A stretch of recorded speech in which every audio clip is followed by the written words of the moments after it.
Shalom Bapak Ibu, sukacita bersama kita boleh kembali berjumpa dalam Renungan Harian Toraya, edisi Selasa 2 November 2021. Kita persiapkan bacaan kita hari ini dari kitab Roma pasal 5, ayat pertama sampai ayat yang ke-11.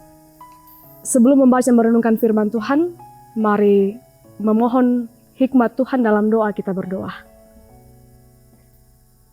Syukur padamu ya Allah, Sang pemilik hidup kami, yang masih memberikan kami nafas hidup, bahkan kesempatan untuk terus belajar dari firman-Mu. Saat ini ya Allah, kami akan membaca, merenungkan firman kebenaran Tuhan. Kami percaya Roh Kudus-Mu menolong kami, sehingga firman-Mu yang akan kami dengarkan saat ini dapat kami pahami dengan baik. Bersabdalah ya Allah, kami telah siap untuk mendengarkan firman-Mu. Dalam Kristus Yesus kami berdoa. Amin. Bacaan kita hari ini terambil dari kitab Roma pasal 5, ayat pertama sampai ayat yang ke-11. Roma pasal 5, ayat pertama sampai ayat yang ke-11. Firman Tuhan, sebab itu kita yang dibenarkan karena iman, kita hidup dalam damai sejahtera dengan Allah oleh karena Tuhan kita Yesus Kristus. Oleh Dia, kita juga beroleh jalan masuk oleh iman kepada kasih karunia ini. Di dalam kasih karunia ini, kita berdiri dan kita bermegah dalam pengharapan akan menerima kemuliaan Allah. Dan bukan hanya itu saja, kita malah bermegah juga dalam kesengsaraan kita. Karena kita tahu bahwa kesengsaraan itu menimbulkan ketekunan. Dan ketekunan menimbulkan tahan uji. Dan tahan uji menimbulkan pengharapan. Dan pengharapan tidak mengecewakan, karena kasih Allah telah dicurahkan di dalam hati kita oleh Roh Kudus yang telah dikaruniakan kepada kita.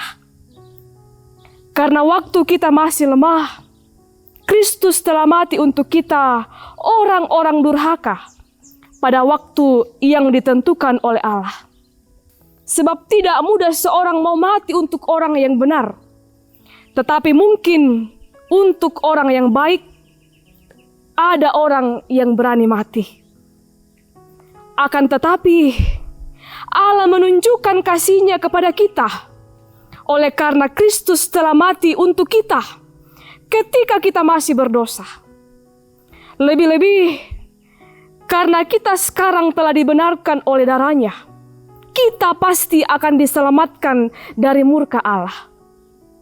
Sebab jikalau kita ketika masih seteru diperdamaikan dengan Allah oleh kematian anaknya, lebih-lebih kita yang sekarang telah diperdamaikan pasti akan diselamatkan oleh hidupnya. Dan bukan hanya itu saja, kita malah bermegah dalam Allah oleh Yesus Kristus Tuhan kita, sebab oleh Dia kita telah menerima pendamaian itu. Amin. Firman Tuhan. Tema perenungan kita, harapan yang tak mengecewakan. Ranu tang dipenasan nih. Bapak Ibu, semua orang memiliki harapan besar dalam menjalani hidupnya. Karena harapanlah yang membuat seorang mampu bertahan menjalani hidupnya, sekalipun ada begitu banyak tantangan dan hambatan. Paulus menjelaskan apa yang dimaksud bermegah dalam Allah melalui Yesus Kristus. Bagi Paulus, bermegah dalam Allah berarti bermegah dalam pengharapan bahwa kita akan menerima kemuliaan dari Allah saat kita berjumpa muka dengan Dia di surga.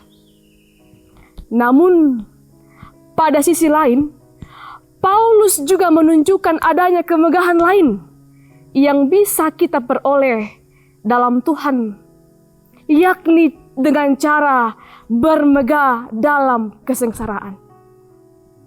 Kesengsaraan yang dimaksud bukan kesengsaraan karena melakukan dosa, tetapi kesengsaraan karena banyaknya tantangan dalam mengikut Tuhan. Bagi Paulus, kesengsaraan karena mengikut Tuhan merupakan sarana bagi orang percaya untuk bermegah, karena kesengsaraan yang kita alami dalam Tuhan akan membawa kebaikan bagi kita dan memberi pengharapan. Sebab dalam kesengsaraan, karena mengikut Tuhan, hidup kita dijamin oleh Tuhan. Sehingga pada akhirnya kita makin bermegah sekalipun kesulitan hidup melanda hidup kita. Mungkin saat ini kita sedang menghadapi situasi dan kondisi yang membuat kita kehilangan pengharapan oleh karena berbagai pergumulan hidup, baik dalam keluarga, pekerjaan, masyarakat, maupun dalam kehidupan bergereja. Tapi ingatlah, sebagaimana firman Tuhan berkata dalam bacaan kita, bahwa ketika kita memiliki pengharapan yang sungguh kepada Yesus, maka pengharapan itu takkan mengecewakan. Amin. Kita berdoa. Ya Allah, ya Tuhan kami, sumber pengharapan kami, kepadamu Tuhan, kami bersyukur bahwa Tuhan boleh memberikan kami kesempatan untuk belajar dari firman kebenaran Tuhan. Teguhkanlah kami sekalian untuk selalu melihat bahwa harapan kami tidak akan pernah mengecewakan.